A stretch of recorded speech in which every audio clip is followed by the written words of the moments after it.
gonna tase you, dude. Taser, taser, taser.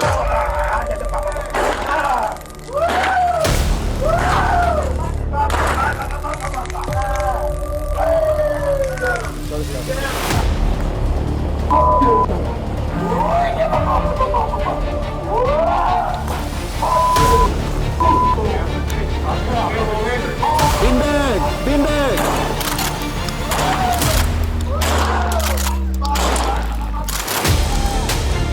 On the ground! On the ground!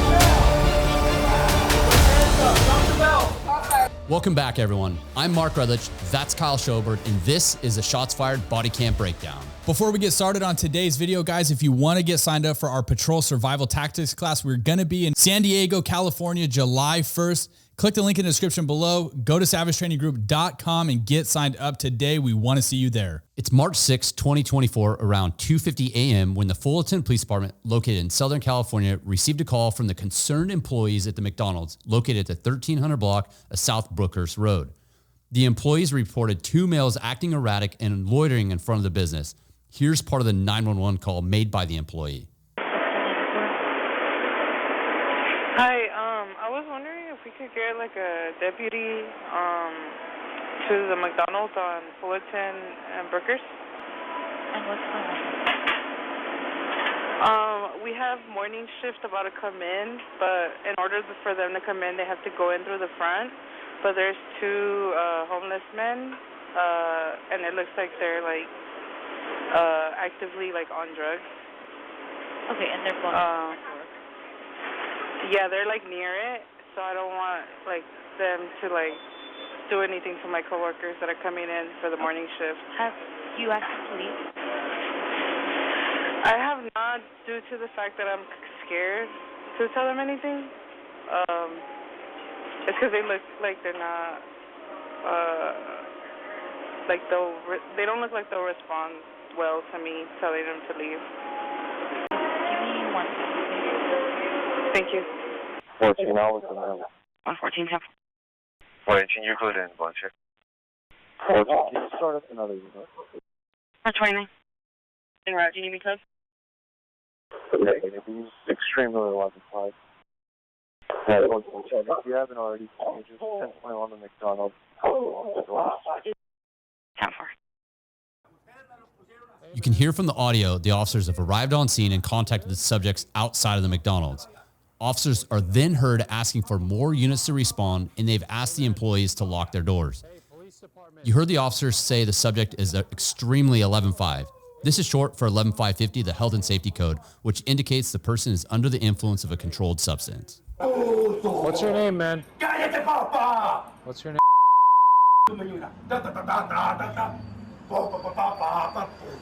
Hey, gray shirt. What's your name, man? What is he on?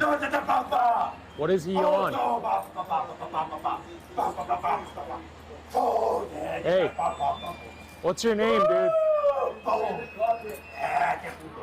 Can you start us another unit?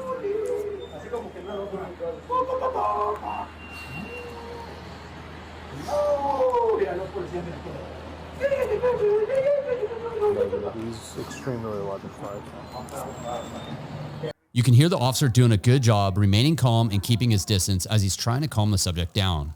You can see the subject waving something around and acting erratic.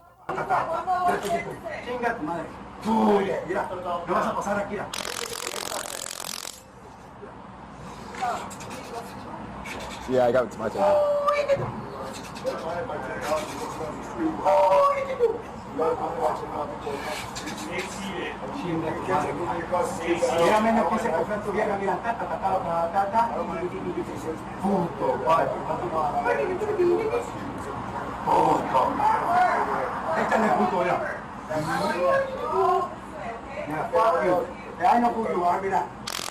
Hey,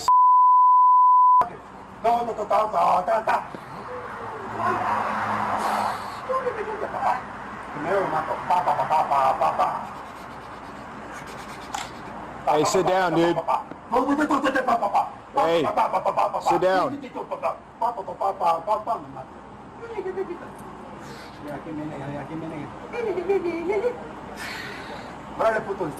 Hey, sit down.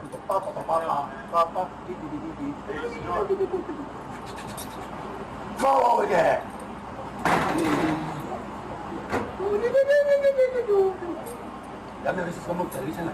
Hey, sit down, dude.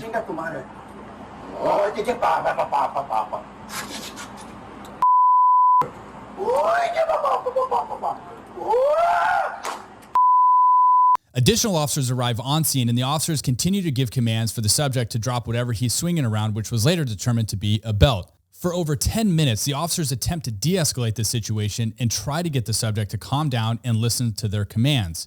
Let's watch what happens next. Hey, I'm gonna tase you, dude. Taser. Here, you can see the officer is holding a taser while the suspect is still swinging the belt and starts to advance towards him.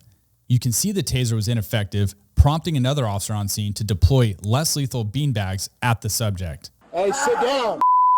Get down. Put your hands up. Drop the belt. Drop the belt. Drop it. Get down. Start medics.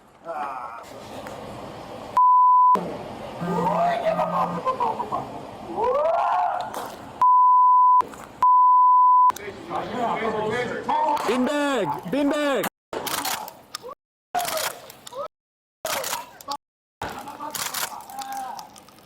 On the ground.